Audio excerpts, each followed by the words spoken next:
नमस्कार दोस्तों। तो कैसे हैं आप लोग। उम्मीद करता हूँ आप सब स्वस्थ होंगे, मस्त होंगे और अपनी पढ़ाई को जारी रखे होंगे। तो आज हम बात करने वाले हैं सोरठा छंद के बारे में, जो कि हर साल आपके एग्ज़ाम में पूछा जाता है। सोरठा अथवा रोला छंद का लक्षण बताइए, उदाहरण तथा स्पष्टीकरण दीजिए। तो लक्षण यानी जिसे हम परिभाषा कहते हैं, उसे आप उसके जो लक्षण होते हैं कि क्या क्या उसमें गुण पाए जाते हैं, जिससे हम यह सिद्ध कर सके कि यह सोरठा छंद है। यह हर साल एग्ज़ाम में आता है। ऐसा कोई साल नहीं है जिस साल यह एग्ज़ाम में ना आए। ये सब एग्ज़ाम के एक फ़िक्स नंबर हैं। तो चलिए आज हम इसी के बारे में बात करते हैं। तो सबसे पहले हमें सोरठा छंद की हेडिंग डालनी होगी। जब हम अपनी कॉपी में लिखने लगेंगे तो उसमें सबसे पहले हम सोरठा छंद हेडिंग डालेंगे। उसके बाद उसके लक्षण को लिखना है। लक्षण में क्या है, यह एक अर्धसममात्रिक छंद है और इसमें 4 चरण होते हैं, यानी इसमें 4 पंक्तियाँ होती हैं। जब आप मात्रा चढ़ाएंगे तो उसमें 4 पंक्तियाँ होनी चाहिए, जिससे मात्रा सही से लग जाए। इसके जो पहला चरण है और तीसरा चरण, उसमें 11-11 मात्राएँ होती हैं। यानी जब आप यहाँ से देख सकते हैं, उदाहरण अभी हम आपको नीचे दिखाएंगे। जब उस पर मात्रा चढ़ाएंगे तो उसमें पहली और तीसरे पंक्ति में 11-11 मात्राएँ तथा दूसरी और जो चौथी पंक्ति होगी उसमें 13-13 मात्राएँ आएंगी। लक्षण की बात कहें तो लक्षण हो या उदाहरण हो, हम सब रट सकते हैं, आसानी से याद हो जाएगा। दिक्कत हमें तब आती है जब हम उदाहरण पर मात्रा लगाते हैं। मात्रा लगाना ज़्यादा कठिन नहीं है, लेकिन उतना आसान भी नहीं है। आज हम आपको बता देंगे तो आप मात्रा लगाना जान जाएंगे। लक्षण लिखने के बाद हमें उसके बाद उदाहरण लिखना है। उदाहरण हम यहाँ पर एक लिए हैं। जो सुमिरत सिद्धि होय, गणनायक करिवर बदन, करहु अनुग्रह सोय, बुद्धि राशि शुभ गुण सदन। अब जब हम मात्रा चढ़ाएंगे तो उसमें एक बात का ध्यान रखना है। जहाँ पर एक मात्रा है वहाँ पर खड़ी लाइन खींचना है उसके ऊपर, और जहाँ पर 2 मात्रा चढ़ानी है वहाँ पर हमें यस बना देना है ऊपर। तो जहाँ पर जैसे हुआ आ, ई, उ, री, यानी एक मात्रा बोले तो जिसे हम छोटा जैसे हुआ, बड़ा हुआ, जैसे छोटे आ की जहाँ पर मात्रा रहेगी वहाँ पर हम एक मात्रा लगाएंगे। उसके बाद जैसे बड़ा आ हुआ, उ हुआ, ए, ओ जहाँ पर लगे होंगे वहाँ पर हम बड़ा मात्रा लगाएंगे। अब यहाँ पर आप देख सकते हैं कि इस उदाहरण की पहली पंक्ति में है कि जो सुमिरत सिद्धि होय। अब यहाँ आप देख सकते हैं जो लिखा गया है, यह देख सकते हैं कि यह बड़ा है, तो इससे हम इस पर 2 मात्रा लगाएंगे यानी यस। और सुमिरत पर देख सकते हैं इस पर छोटे ऊ की मात्रा है, तो हम इस पर 1 मात्रा लगाएंगे। इस पर छोटे ई की मात्रा है, इस पर भी 1 मात्रा लगाएंगे।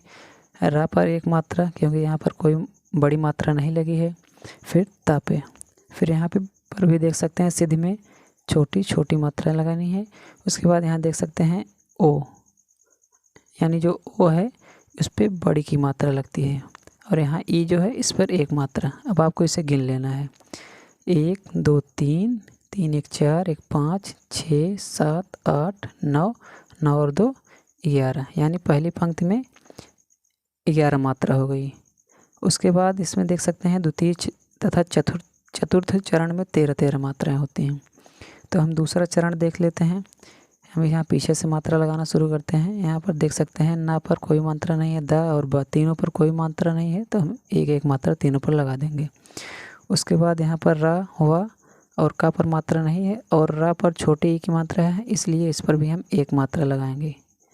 उसके बाद यहाँ देख सकते हैं का और या पर कोई मात्रा नहीं, 1-1 मात्रा।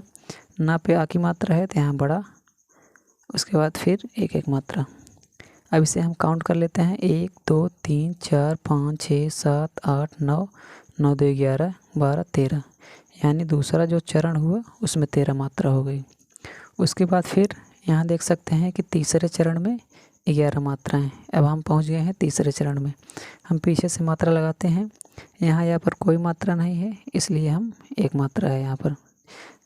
उसके बाद सा पे ओ की मात्रा है, तो ओ पर यहाँ 2 मात्रा लगाएंगे।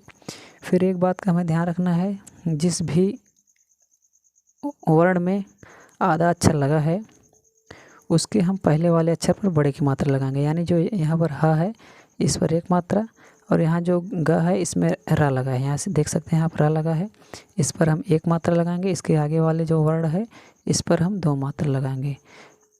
अक्सर लोग यहीं पर गलती करते हैं, इसे 2 मात्रा यहाँ ना लगाकर यहाँ लगा देते हैं। तो इस पर हम 2 मात्रा लगा ली, उसके बाद यहाँ पर एक मात्रा, फिर इसमें देख सकते हैं छोटे ऊ की मात्रा है तो यहाँ पर एक मात्रा, यहाँ पर अब हम इसे काउंट कर लेते हैं। 1 2 3 4 2 6 7 8 8 2 10 1 11। यहाँ हमारा देख सकते हैं पहले और तीसरे चरण में कितनी कितनी मात्राएं हो गई, 11 मात्राएं हो गई। उसके बाद हमें अब चौथे चरण में मात्रा चढ़ानी है। चौथे चरण में 13 मात्राएं होती हैं। तो यहाँ से आप देख सकते हैं पीछे से हम मात्रा लगाना शुरू करते हैं। यहाँ सदन में कोई मात्रा नहीं है, सात दाँत तीनों खाली है, तो इस पर हम तीनों पर एक एक मात्रा लगा देंगे।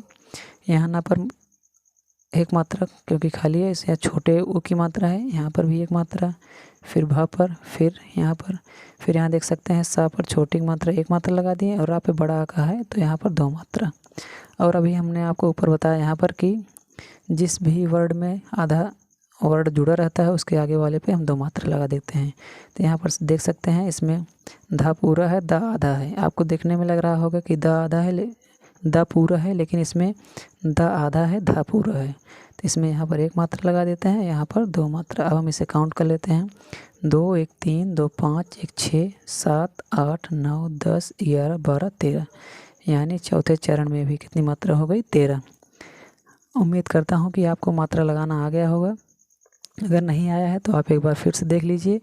आप जब मात्रा लगाने लगे तो छोटा आ, छोटी ई, छोटा ऊ, री जहाँ पर हो वहाँ पर आपको एक मात्रा लगाना है। उसके बाद बड़ा आ, बड़ी, बड़ा ऊ, ए ओ जहाँ पर आए वहाँ पर 2 मात्रा लगानी है। उसके बाद जब आप लगाएंगे तो यहाँ से देख सकते हैं हमने जो उदाहरण लिया है उसमें है जो सुमिरत सिद्धि होय, गणनायक करिवर बदन, करम अनुग्रह सोय, बुद्धि रस शुभ गुण सदन। जब आप इसमें मात्रा लगाएंगे, यहाँ पर ओ है तो यहाँ पर 2 मात्रा, सा पे छोटे ऊ की मात्रा है। हमने भी आपको बताया कि जहाँ पर छोटा ऊ, छोटा ई, छोटा आर है वहाँ पर एक मात्रा लगेगी। तो यहाँ पर देख सकते हैं एक मात्रा यहाँ पर, एक मात्रा यहाँ पर, यहाँ सब छोटे हैं तो इस पर एक मात्रा लगी। यहाँ पर देख सकते हैं ओ की मात्रा है तो हम 2 लगाए हैं। अगर आप मात्रा को सही से नहीं समझ पाए हैं तो वीडियो को थोड़ा पीछे करके देख लेंगे, जिससे आपको समझ में आ जाएगी। अगर आपको नहीं समझ में आता है तो दोबारा देखिए, क्योंकि अगर हम फिर समझाएंगे तो वीडियो बहुत बड़ी हो जाएगी। अब आप उदाहरण में देख सकते हैं कि यहाँ पर पहले और तीसरे चरण में 11 और दूसरे और चौथे चरण में 13 मात्राएं हो गई हैं। यानी जो यह सोरठा का लक्षण है वो यह उसको फॉलो कर रहा है। तो इसलिए यहाँ पर हम जब स्पष्टीकरण हेडिंग डालकर लिखेंगे तो हमें लिखना क्या है कि उपरयुक्त उदाहरण के प्रथम तथा तृतीय चरण में 11 मात्राएं हैं तथा द्वितीय और चतुर्थ चरण में 13 मात्राएं हैं। अतः इसमें सोरठा छंद है। अगर आप इतना लिख देते हैं तो एग्जामिनर की इतनी ही मजाल नहीं है कि वो आपको पूरा नंबर देने से थोड़ा भी पीछे हटेगा। दोस्तों, अगर वीडियो पसंद आई है तो वीडियो को लाइक कीजिएगा। इसी तरह की और भी वीडियो देखने के लिए हमारे चैनल को सब्सक्राइब कीजिएगा। वीडियो देखने के लिए बहुत बहुत धन्यवाद। जय हिंद, वंदे मातरम।